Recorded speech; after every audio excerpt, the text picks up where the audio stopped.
You settled in there? I think so. All right. Is this good right here? Yeah, we're good right Oh, here. yeah, you're golden. I can watch your levels and everything. You just watch my levels. You watch them rise higher and higher. I've missed this so much. It has been a minute. Yeah.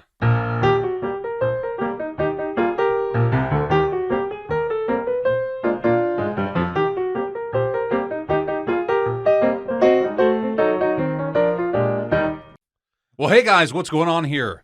River Sullivan coming at you right here, right now. Finally, pre-recorded for your live listening pleasure again.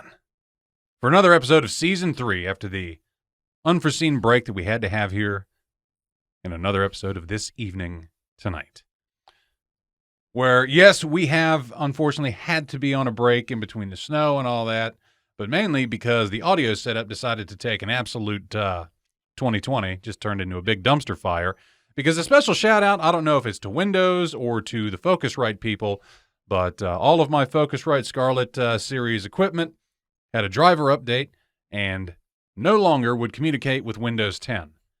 So that was the issue had with that, and had to pull some strings here and throw a Hail Mary, if you will. If you follow us at all on the Facebook channel, you'll see the update video onto that as to we finally upgraded to a Zoom H6 portable model, which also with me here, the man, the myth, the legend, and that silver fox of sultry sippings of coffee, you know him, you love him, Scott.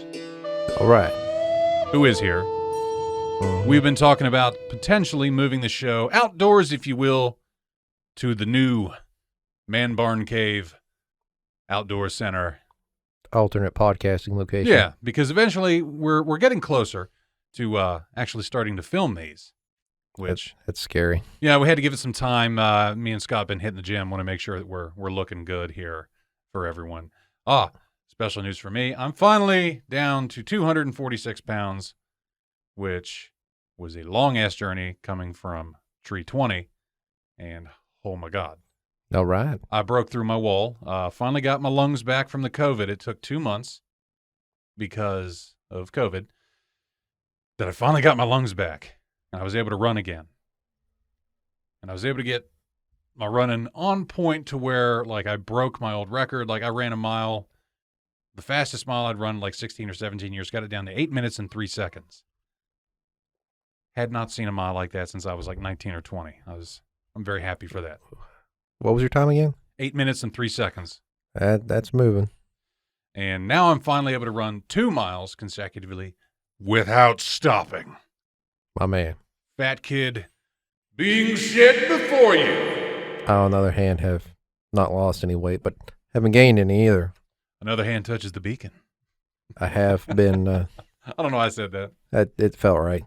But I have been putting on a little bit of, I don't want to say muscle mass, but I've been leaning out a little bit, I feel. Well, that's my goal. I want to cut like the last 40-some pounds at least, get all that off me, and just cut it all off, and then start lifting again and just get lean like an angry piece of beef jerky. Just that good Jack Links, it's glistening and plump, but it's plump because it's just chock full of protein.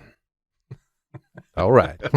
Oh, that sounded a little weird, but all right. Yeah, I'm still getting used to the direct monitoring effect of this. Yeah, it's different. Yeah, it almost sounds like we're in like a wind tunnel, or not a wind tunnel, but I don't know, like a metal tank or something. I don't know. Like a water tower? Yeah, something. That's about right. But I know in edit it doesn't sound like this at all because after I did my test. But speaking of another hand touching the beacon, our hands are touching our beacons right now. And by beacons, I mean our coffee mugs. Because we have found another coffee here to bring to you guys. You have Anger Meridia. Oh, no.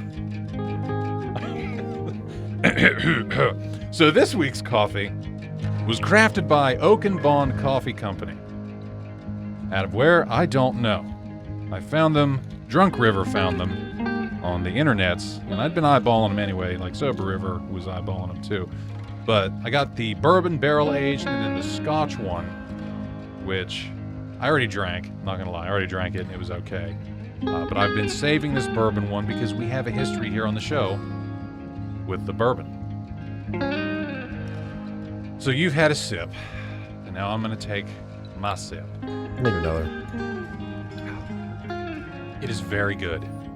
Yeah. And I will say that with a straight face because we're kind of handicapped today because we had to run it through the auto drip. Couldn't do the French press because my oven has not been completely verted to LP. Did that to the top unit, but the main one where we have to plug it into the main gas line, I haven't got that swapped over yet because you have to like tear apart the inside of the oven. So I pretty much have somebody coming to do that for me because I'm lazy. So we didn't have anything to heat that up with. We could have used the fireplace had I thought about it earlier, or the fire pit, or any of the fire pits we have outside. But we didn't do that because I'm stupid.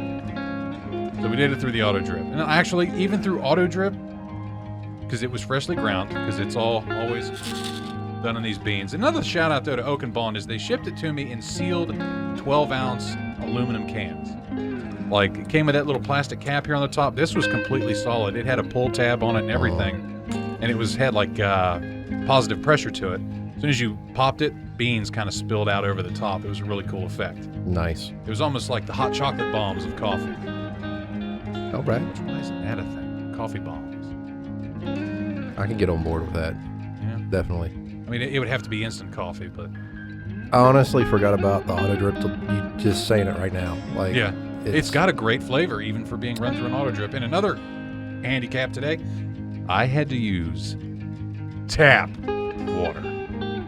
Disgusting. Yeah, normally it's filtered. We run filtered water into the kettle, into the French press, get that solid flavor. But regardless of all of the handicaps, this is a great cup of coffee. Yeah, it's a step above ordinary. Like, I would put it behind Kentucky Nose because, but it's a strong second. I don't know about a strong second. I'm going to place it in third because Jack Daniels was so close. Yeah. But I'm telling you what, this might overtake it because we still have enough left for one more pot. And once we get the gas system hooked back up, once we get the gas system hooked back up, we're going to French press this. We might have to redo this one next week and see if there's a staunch difference, which I believe there will be. Yeah. I don't know. My brain trailed off. Sorry. Yeah. Where's your brain at? I don't know. Apparently I've only had like one cup of coffee today, so. Well, this will do you right. But yeah, guys, we will include a link in the description below here for Oak and Bond Coffee Company, and you can find them at oakandbondcoffee.com. They're on the gram, they're on the face tweet, they're on all of that. But so let me see here if they have any kind of good description here on that. I didn't really see it. It just comes in a pretty plain can. It's Brazilian coffee, whole bean, medium roast, barrel-aged bourbon, finest quality. And they tell you your ratio. I mean, man, there's really not a description on this thing. The flavor like blends in well with the coffee, if that makes any sense. It's not like overpowering. It's got that mellow sweetness of the bourbon without being that bitter, burning aftertaste, like the Firehouse bourbon coffee. That punched you in the face. Yeah, like I said, it was a coffee with a purpose. Don't get me wrong. That was a wake up and go, and we got to do shit right now roast. This is not a daily drinking coffee for the price because that little 12-ounce can, and then the other one with the Scotch flavor, $30. It's a weekend coffee. Yeah, this is a weekend with company coffee, or this is like you wake up, you're gonna treat yourself a little bit. You know, this is not one. This is it. Like if you have company over and you finish dinner and now you're like eating a whole cheesecake, this would pair well. Oh yeah, that would pair well with cheesecake. God, you're no longer allowed to eat cheesecake on the show because I remember you did that and it sounded the audio like it was your mouth was gooey. Very gooey. Could have been any worse than the MRE episode. I mean, that was done by design. Do we want to cover old Big Jim's doings? What's Big Jim doing? Trying to eliminate the state income tax. Oh, I heard about that. Yeah, he's going to eliminate the West Virginia state income tax, but he's also going to raise the alcohol tax, I hear. Tobacco and e-liquid tax. Oh, yeah, like 30%. I heard it was like 30%. Brace yourself. 75 cents per milliliter. What? Yeah. Mm. Wrap your head around that one for a minute. I don't think it's an intentional attack on like vaping. I think it's just his administration's probably not educated on the usage of e-cigarettes. Like, Well, that, and I mean, they need to make their money up somewhere. They need tax revenue somewhere else where you can say, no income tax, but we got to get it somewhere else. So what a better way than the people that are spending their disposable income on cigarettes. And this is bad for you anyway. Yeah. Let's tax soda pop. A lot of states have tried that. When I lived in Montana, when I was on active duty up there, they did that. I'll never forget, because I was a smoker at the time. Pack of Marlboros, $3, right? Fast forward like 6 years, every year they did like a tobacco tax. And by the time I left, it was like $9.75 for a pack. Do you know what we did? Still smoked. We just were more broke.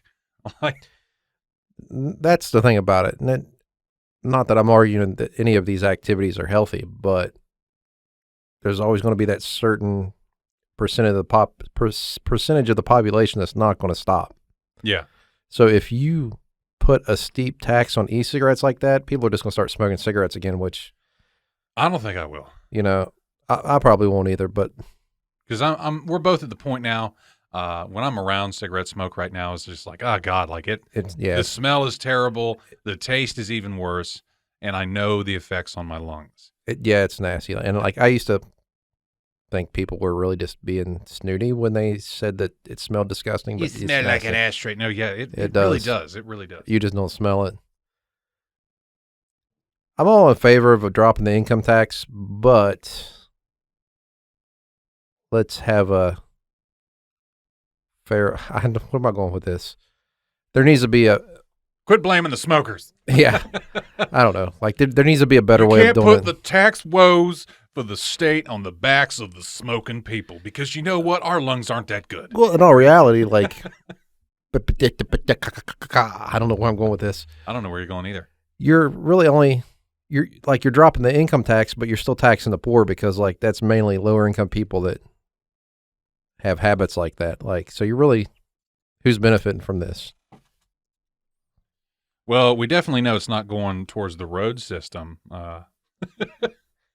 Still trying to find that $12 million from all the Supreme Court justices that they, had to impeach. They had to impeach those Supreme Court guys. Like, anytime we have like a radical change to the West Virginia budget, like, I get concerned just for that reason. Like, we traditionally don't manage our money well, the West Virginia government. Yeah. So whatever happened to all the COVID stuff going on, right? We're probably going to start losing a lot of the restrictions and the mandates. I don't know about the mask mandate yet. A lot of states have. Maryland, right next door to us, removed all of their restrictions with the exception of the mask mandate. Texas has just said, fuck it, like full send. And I agree with it, because one, the American public is tired of all the restrictions. Like, people are starting to get to the point where it's past irate to almost violent.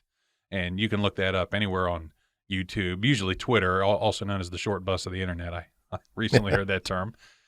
And yeah, it's because there's vaccines are out. The Johnson & Johnson vaccine was approved. Yeah, it's 62% effective, which is still more effective than most flu vaccines. Right. And it's a one-shot deal. So people don't have to turn around and go back and wait in line, because it's the American way, is convenience. I don't want to be inconvenienced 2 weeks later to have to go back in and get another shot. Well, the thing with that is there's no guarantee there'll be a second dose there. Yeah. So what does that mean? Do you have to start the cycle all over again? I don't know.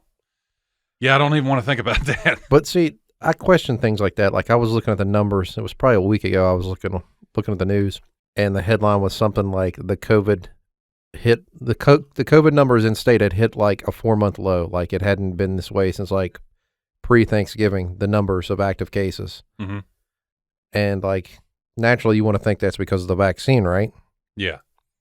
But in all reality, on that same news site, I read that only 20,000 residents had been fully vaccinated. So those numbers aren't adding up. Like, that's not even, we have 1.7 million. Yeah. So that's like less than 20%? It's like 15%, something like that. Yeah. Those numbers don't seem right to me.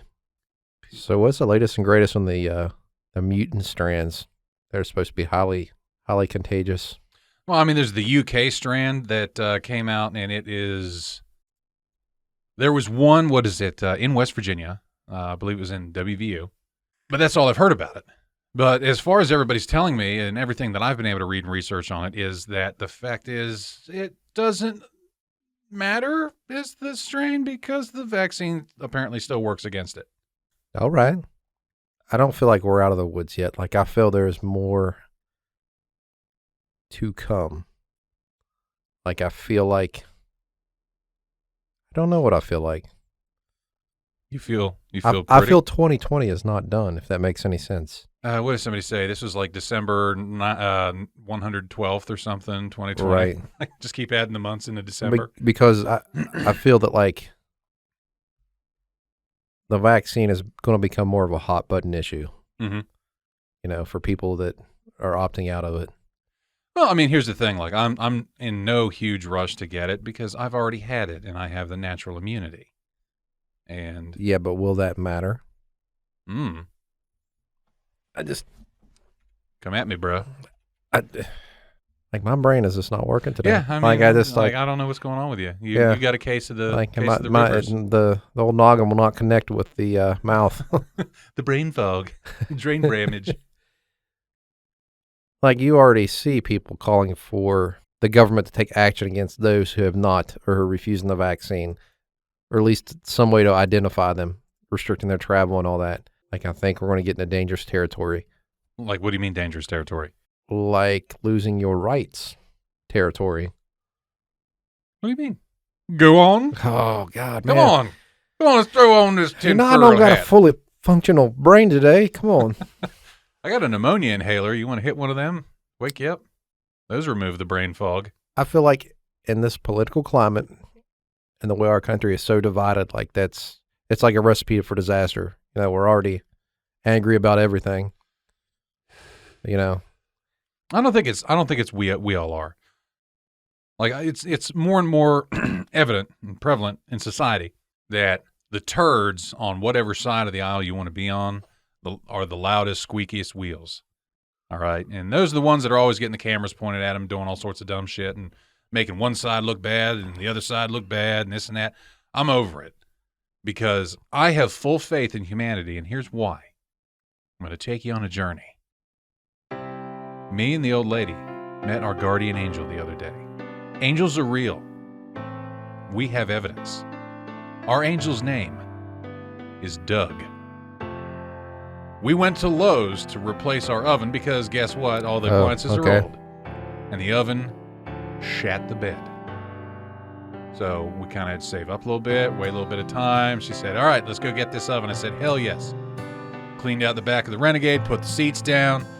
Found the one on the interwebs, went down there, looked at it, and was like, that's the one we want. I was sold on it because it has a built-in griddle. And I'm all about them quesadillas. Well, we get the thing, wheel it out of there. Got my car pulled up outside. The guy's taking measurements, kid there with the red vest. We try to load it in there. He goes, it's not going to fit.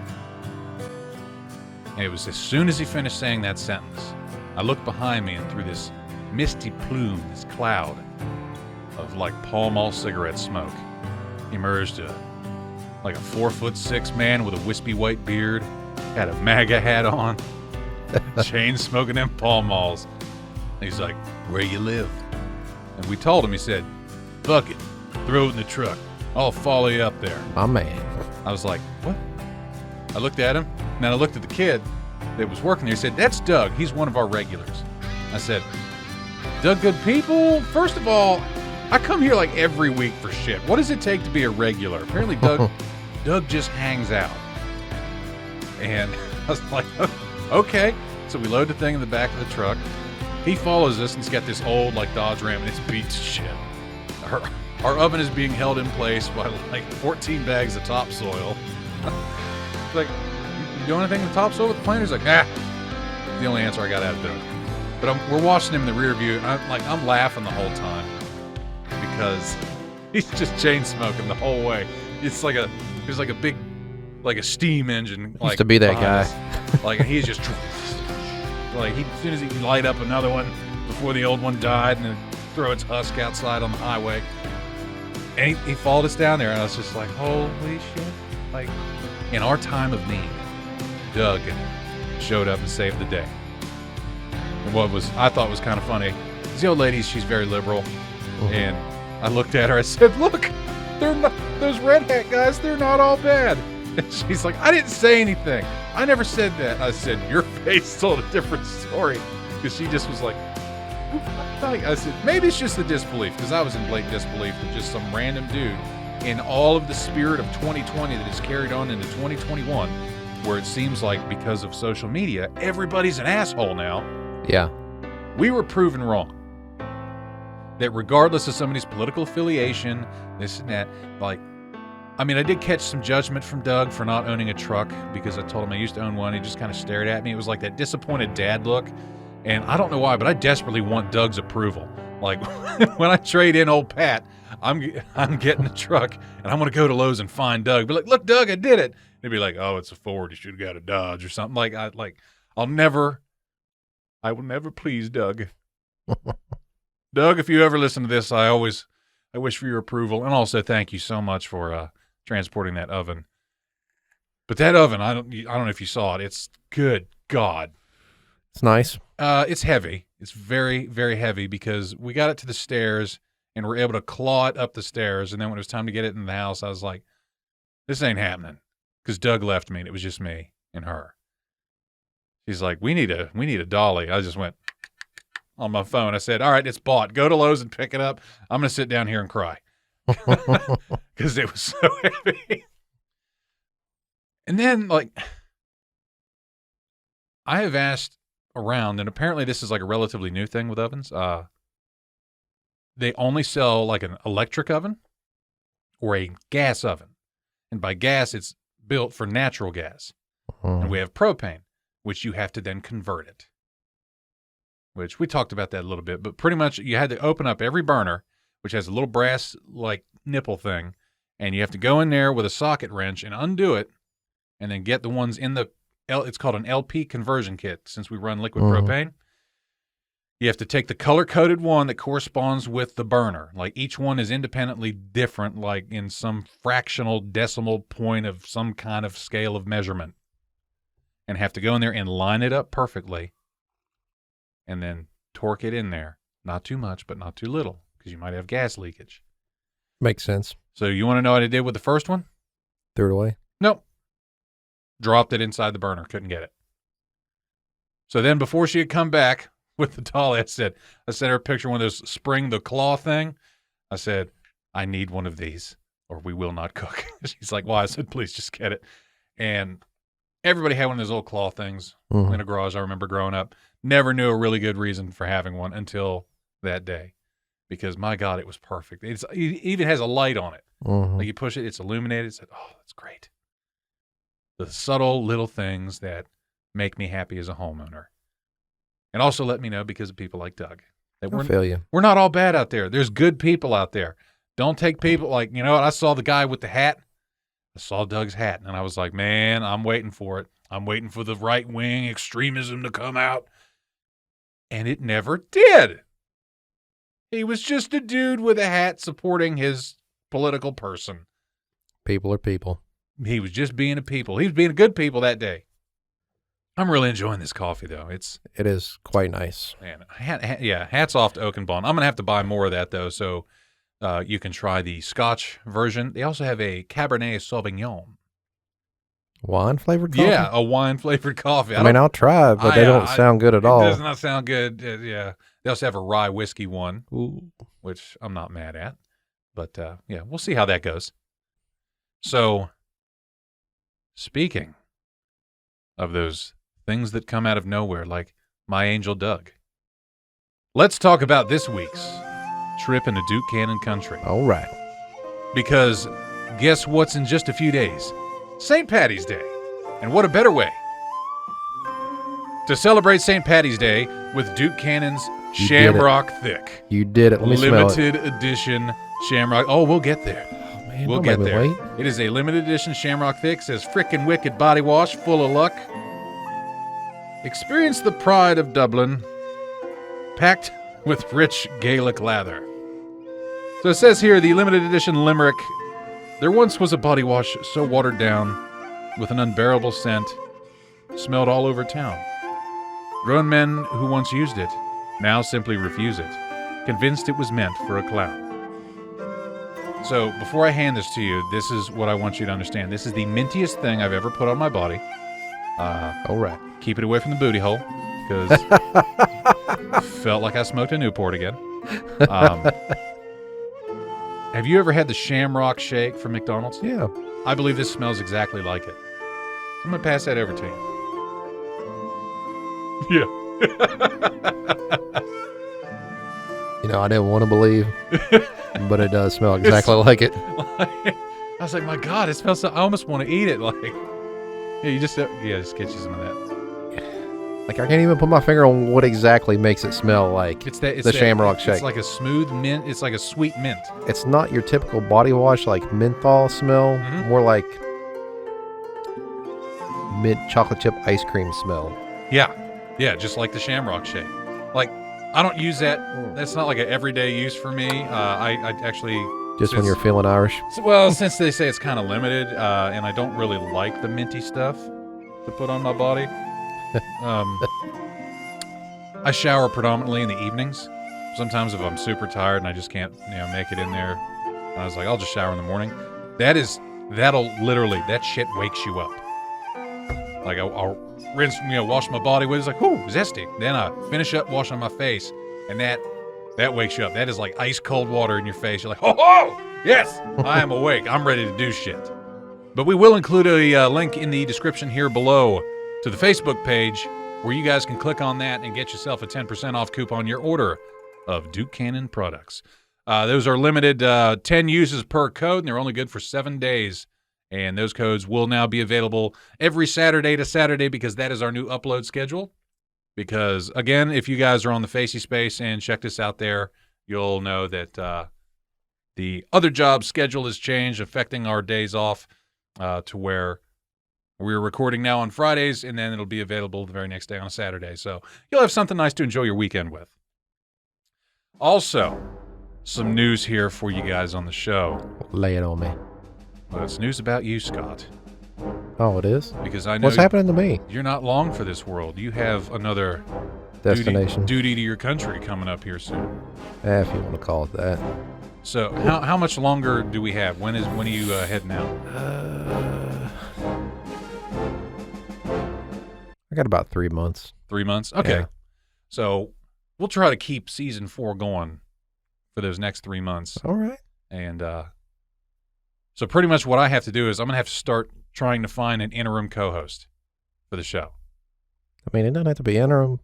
I mean, you can make it a permanent third or second. It's a lot of editing. Hey, it's your world. I'm just living in it. Once we start doing enough, I'd love to hire a staff. I'd love to hire an editor. I would love to work for you for free, but I have these things called bills. Yeah. No, this thing, like if we could hire an editor, you know how easy the show would be? Just here. Walk in here, talk, drop the mic, and leave. So what you're saying... Sorry, I had to get that out. Is we need to find somebody with no life to be an editor. But then you have to pay them. Yeah. I don't know. Maybe I'll check out Fiverr and see what they want. I don't know what Fiverr is. Fiverr is the guys that did the, it's pretty much a website where you can pay somebody to do just about anything, like build a website, videos, any kind of editing, voiceovers, musicians, stuff like that. It's been a like a boom town, really. If Fiverr was a place, it's like a boom town because of COVID. Because it's everybody that's working from home. People like me, I could go on Fiverr and post my rates on there for voiceover. I've thought about doing it, but it's another website. I got to do all the damn tax paperwork for it, and I'm just over it. Right. It's been 2020 was a slow year for me in terms of like my voiceover stuff. Like I really didn't gross anything above board from like my investment into voices.com. I thought it was picking up for you. Yeah, it was for little things, but it didn't. I got quantity over quality. Okay. Right now, though, that game Breathedge is now full release. Breathedge. and I have been watching some YouTubers play it. I haven't followed the game since all the updates, and I mean, I have my own copy on the computer, and I actually enjoy playing it long before I was even involved in that project. It's a really good game. Looks good. And I keep watching it because I want to know. I don't know when my lines come up in it. I know the character that I play in it with, like, did I discuss that? I mean, it's a full release though. Yeah. I mean, did I say on the show what parts I played, or I don't know if you said on the show, but you told me. Because I play, fuck it. So yeah, I don't think we did. So for those that followed Breathedge, the protagonist, which I just believe his name is Man. He's just Man. On the vessel Unnamed. Literally, it's called Unnamed, in quotes. But I play his grandfather that you begin in the game to go bury. Right. So somehow I play a dead man and do voiceover for that. I don't know how they're going to do it. I think it's going to be like some kind of audio recordings or something, but there's some shit going on with the coffins. Yeah, kind of. But there's some weird shit going on with the coffins, these space coffins for the Breathedge Funerary Agency to release the coffins out into space somewhere for whatever reasons. I'm not privy too much to the plot myself unless I keep moving forward with the game myself or keep watching the YouTubers play it, because they never really told me the premise of it as to where that was going to be or as to what these lines were. Like, they just told me the lines, told me how to read them, said good, bad, redo it, whatever, and then move on. I don't know. Very excited for that because it's actually picking up some steam, and that means my name is in the end credits of what is now considered a soft AAA game. Nice. Because it was picked up by Hype Train Studios, which are AAA developers. And the fact is that I get to be in that. I am so happy and so proud of that. And hopefully, now with the new setup, everything will be running smooth. I have told you before, at least I think I have, like, my ultimate fantasy would be for you to be a character in one of the Elder Scrolls games. Oh God, like, I love that would be awesome. I want to be the town guard guy. Stop! You've broken the law.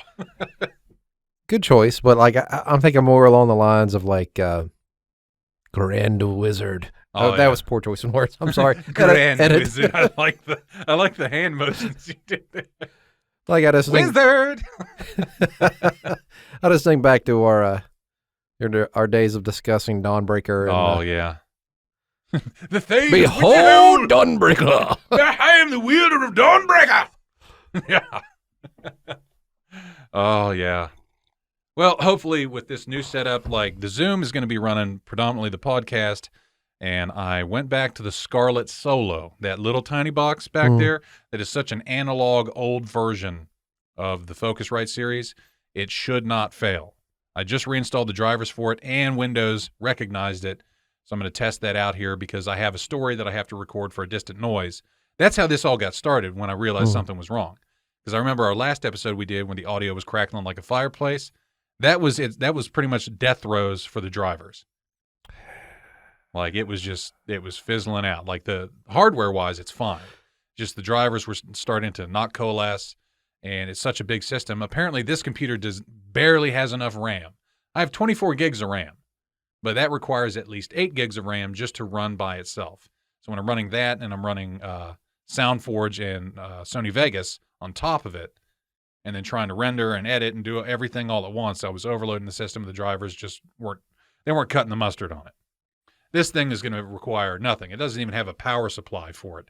It runs off the fire wire that's plugged into the computer to provide power for the microphones. Nice.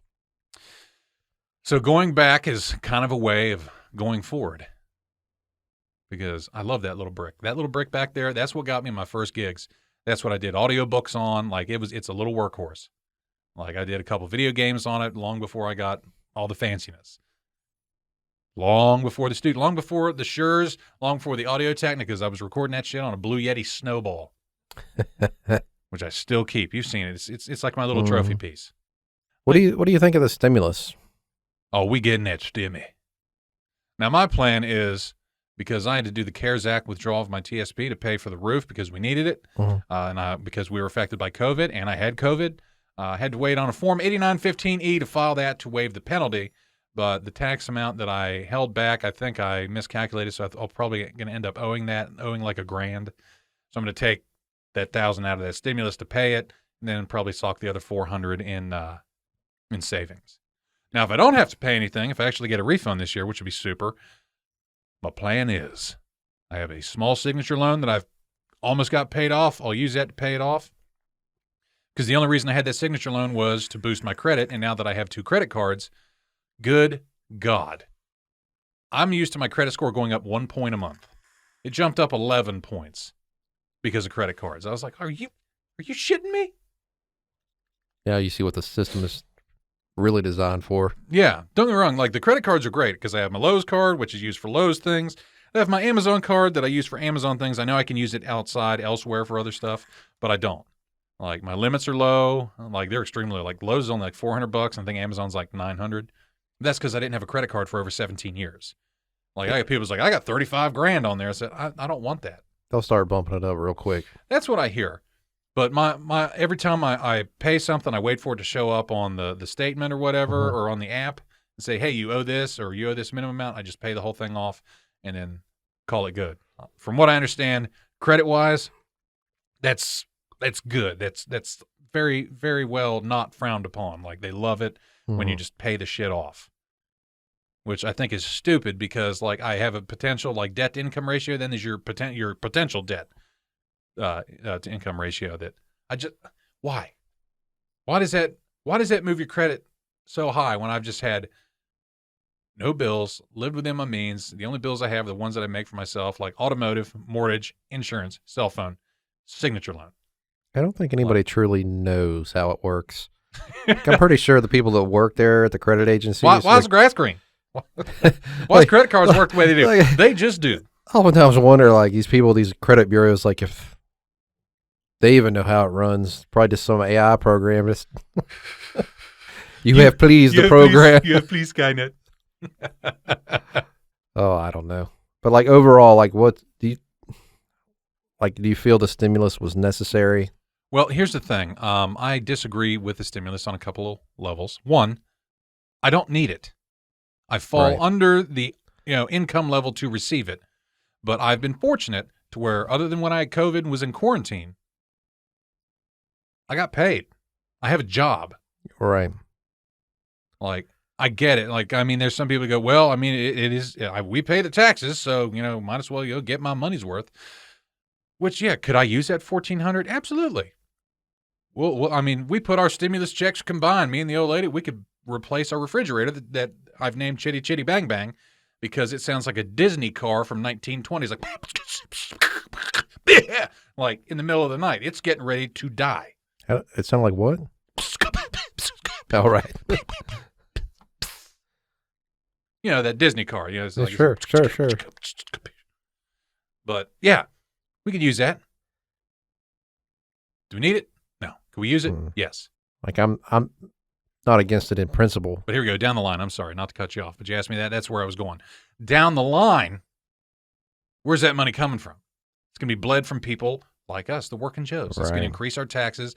States increasing our taxes on shit, on your cigarettes and your alcohol and whatever. That's fine. Hey, you know what? The booze, we needed it because of the 2020s because that's keeping us sane.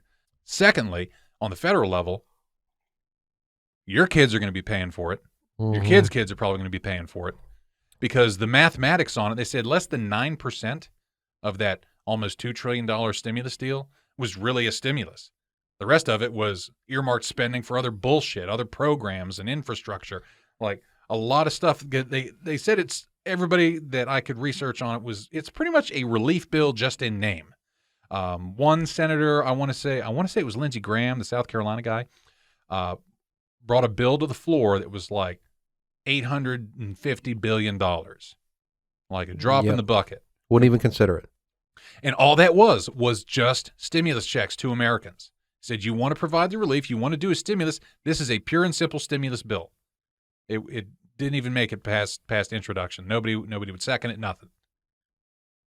But hey, I mean, it is what it is. If anybody truly believes that the politicians on your side or their side or whoever side that you're on are really, in it for you, no. There might be a couple. maybe. But for the most part, But even they're then, getting something they want. Whether they feel they're representing their constituency or their own interests, I'm used to it. I'm used to being fucked by the man. I'm used to Uncle Sam, the green weenie, whatever you want to call it. You work, you make money. It's starting to turn into something to where if you work and make money and provide for your family and your household, you are a source of income outside of your own household, because you have to pay with the money that you make, that you should be saving, that you should be getting, has to go pay for other social programs. And don't get me wrong, there's nothing wrong with a social program if you need it.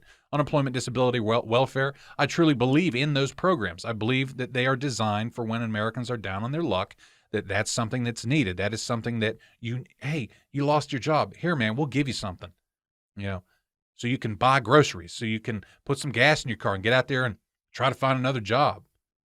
But now we're doing all these kickbacks into it to where people are making more money than I am working a full-time job, having to not work. Now, some people are upset because they didn't know that they had to pay that back in taxes. Oh, really? They were like, I didn't know I'd have to pay this back. I thought it was free money. Look, man, I'm paying taxes on the money I barely get to bring home. I absolutely agree with the fact it should be taxed, but like there's people that abuse it. Shit gets abused, and I can't stand it. I'm definitely with you. I'm not outright opposed to social programs. It's just to what scale and how much and what controls are we going to put on them. But then we run into like your localities. Like Right. For me, under the $75,000 mark, like we fall under that to get the stimulus. I got a buddy I know that's a cop up in New Jersey, right? 90 grand. Mm-hmm. So like they don't qualify. And that's his income, and then his wife, and then it puts him way over the mark. But I think like she might have been out of work. I mean, what if he gets furloughed or something? What if he quit because Right. police are under attack everywhere? So I mean, just because your level of income, that's 75 and under, here in West Virginia, a lot of people are getting it. But if you like go somewhere in New York, 75 grand in New York City, like where Nothing. the rent is $4,000 a second. $5,000 a month BAH. Yeah, you're not getting shit. Like I don't know. I would love to be able to read that actual in quote stimulus bill, relief bill, unquote, because I want to know if that would adjust for anything like that. I don't think it does, because they get the blanket statement of under 75,000 and under, you're good. But it's also like 561 pages. I actually pulled it up and looked at the bill and scrolled through it, and it's written in such blatant legalese, I can't understand shit. Your head starts to hurt. I just wonder if we've kind of like turned a corner as a country that we can't come back from. Yeah. Like you were saying, like the effects of this will ripple through the generations, That bill passed, and I was just like, man, there was a disturbance in the force. And don't get me wrong, don't misinterpret that as me not caring about people or not wanting to help people out that are out of work, but for everything the government does, there's a price to pay. Mm-hmm. And we might not like it once we get the bill, if you know what I mean. Yeah. Like I've heard, what really disturbs me is the other day I was watching a commercial, and it was, of course, like every other commercial these days, like they threw in a little COVID blurb, these difficult times. There's usually a sad piano with it. But the term that really piqued my interest was something along the lines of like, as we prepare for the Great American Reset. Wrap your head around that one. Do what now? What commercial was this for? I don't remember, but I'm telling you, Who the hell it was on Xfinity on Comcast. The Great American. Yeah. What? Yeah. Not the Great American Comeback, or as we return to our normal or new normal. Great American Reset. Yes, because that piques my ears, because those of us in conspiracy circles that may think that. Isn't that the one that goes along the lines of re-education camps, stuff like that? Yeah, I think you're on the right track now. Bad. Maybe I'm wrong. I don't know, but like I just feel like we're being kept in this constant state of panic. And I think that ties into our like divisiveness and all that. I believe a lot of people though in our country are actually more prepared for something like this than you think. Not talking about like not even talking like a Red Dawn situation. I believe people as a people we are evolving because statistically the last stimulus that went out, that little $600 one, there was research done that said like 85% of it was spent and the remaining 15% was like savings. But then prior to that it was like 99% of the people spent it and like hardly anybody saved. Like more and more people are saving those stimulus monies because they're going, we should hold on to this because people have had to learn to spend less, earn more, save more, and be more self-sufficient because, holy shit, the government didn't give them a bunch of money. Like, everybody's going, well, Canada's getting $2,000 a month, this and that.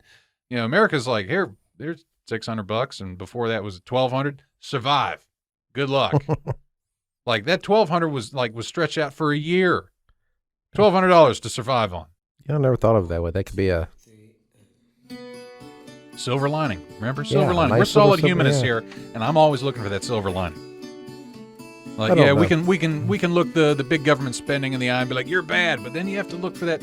Where's the good in this? Where is the good at the end of the day? The things that in your heart of hearts, if that bill was truly written to serve the American people, that in your heart of hearts, that there was going to be some good done with it. And they did it. I mean, there is some good in it. Because, yeah, it's hard for me to for find. all the bullshit and extra money and all the extra debt that they're piling on to the national debt, there was just a drop of good in there. But that makes me relieved because, you know what? We're not all evil. We're not all bad. Most people are still inherently good, and we can do some good with that money. And that's the plan, is to, whether it be to either increase the good in your own life, your quality of life, the way that you live, the way that you work, the way that you save, whether you save it and use it for your family down the line, or if you, like me, like go, oh, hey, we could replace an appliance that keeps all the food that we buy safe and cool, and that way it doesn't go bad. It's whatever. I mean, I hope that there's good done with it, and I hope that all the debt that we just piled on it, there will be some good out of it. Do I believe it? Not wholeheartedly. But for as long as I've been looking at things politically, I still try to see some kind of good in it. You know, still try to hold the faith, try to keep the faith up. No, Sure. but now we're on it. I mean, for as apolitical as we try to stay, like it really burns me up, like, that we have politicians that spun this as some great emergency need, at the same time throwing a bunch of pet projects in there. Oh, yeah. And don't get me wrong, I know both parties do this. The Republicans did the same thing when they were controlling Congress. Not any better, but it's still just frustrating. Mm-hmm. Like, if we're in such an emergency pandemic, then why are these other things even necessary? Oh, I know. Why are we even talking about this? There's the photos because they debated for 27 hours. I was like, oh, no, you worked a bunch. You pulled one long shift. Good for you. You know, but they did it. They did it. It's done. Let's get some good out of this. And we're all out of time. Thank the Lord, because I got nothing today. The longer I sit here, the more my brain hurts. But it does look, guys, with all that good that hopefully this money will do, and all the good that we hope to do here on the show for you, we're all out of time. So please don't forget all the other different ways here that you can listen. Check us out on Amazon, TuneIn, iHeart Radio, Stitcher, Spotify, Sounder, Google Podcasts, iTunes, and VURBL. Links will be included in all the descriptions below from all the other places you get your podcast, or the good old-fashioned YouTube, you motherfucker. You could just one time. We've done this like 6 episodes. It's not my fault you're not on your game. And the good old-fashioned YouTube, where you can see none other than Cat Damon and the BS fireplace a crackling in the background. Don't forget to check out the merchandising store. That's shop.spreadshirt.com/TET show. And check out the coffee. Highly recommend Oak and Bond. Good, solid coffee. Good good coffee when you got the company over. But all right, guys, thanks for stopping by. Thanks for tuning in. And until we see you here next time on the show, peace out. Later.